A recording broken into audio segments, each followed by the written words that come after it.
3, 2, 1.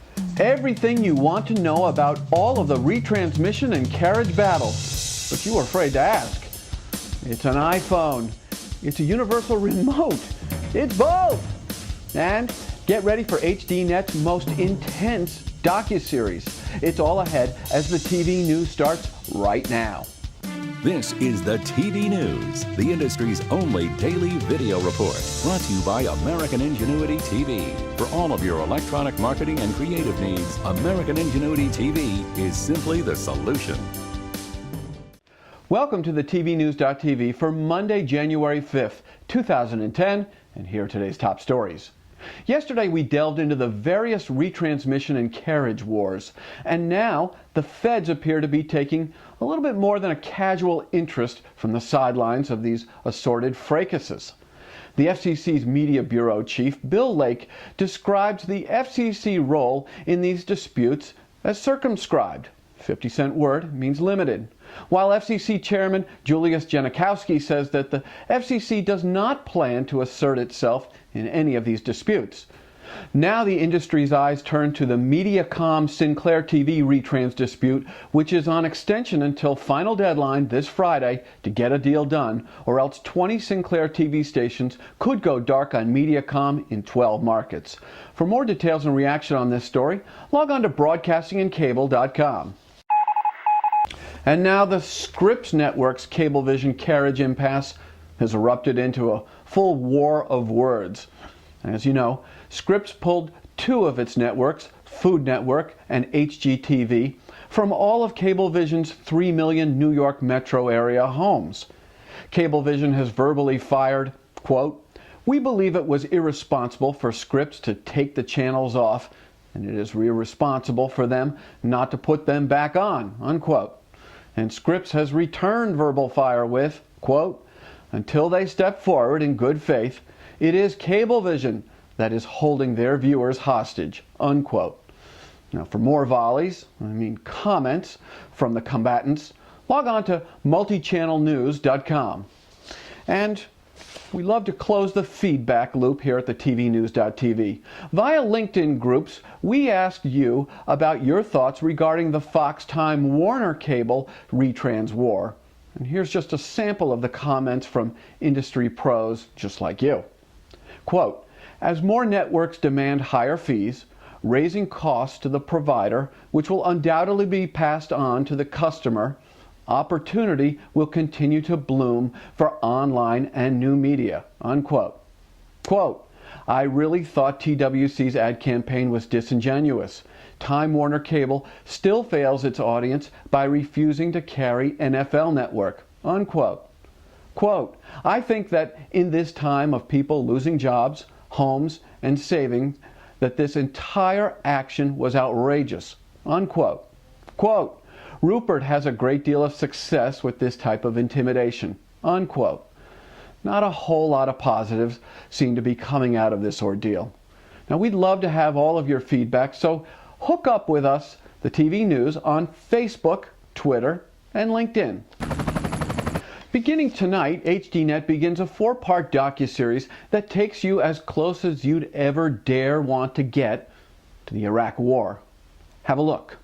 In March of 2003, coalition forces invaded Iraq. 7 years later, more than 100,000 American troops are still there. In 2008, I picked up my camera and headed back to the big sandbox and met up with Baker Company of the 115 Infantry. I made a deal with them. I'm willing to die with you if you'll be willing to talk to me. And I found war like I'd never seen it before.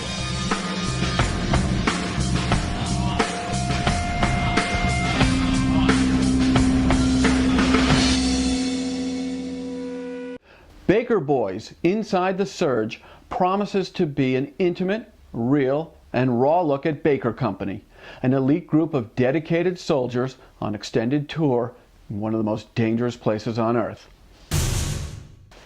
couple of programming notes here at the TVNews.tv. First, our resident TV new media guru, Stan Melton Jr., will be taking a leave of absence from the TVNews.tv.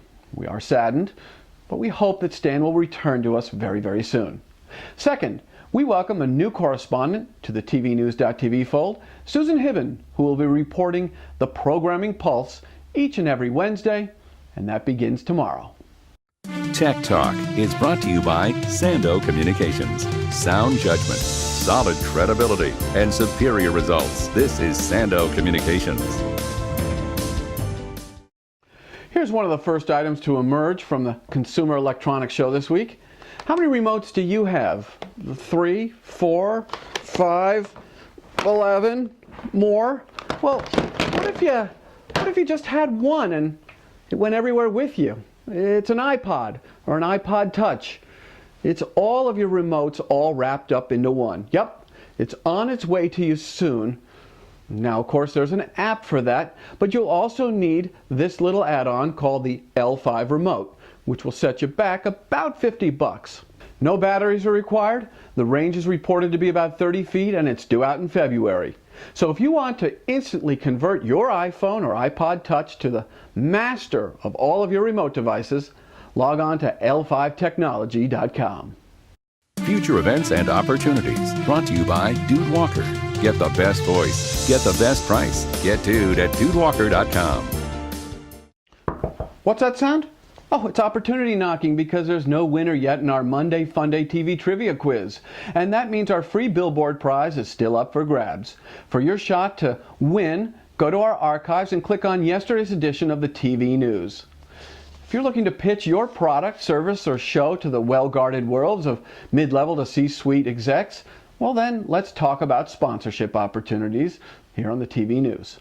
Email us at advertise@thetvnews.tv. The 2010 NATPE Marketing Conference happens in 3 weeks, and it's happening in Las Vegas. Yeah, it's Vegas, baby. To register, log on to natpemarket.com. And that's about it for today's edition of the TV News. Remember, tomorrow is the premiere of the Programming Pulse with Susan Hibben. I'm Jeff Grimshaw. Thanks for watching, and go out and make it a good day.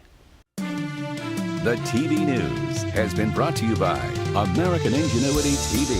For all of your electronic marketing and creative challenges, American Ingenuity TV is simply the solution.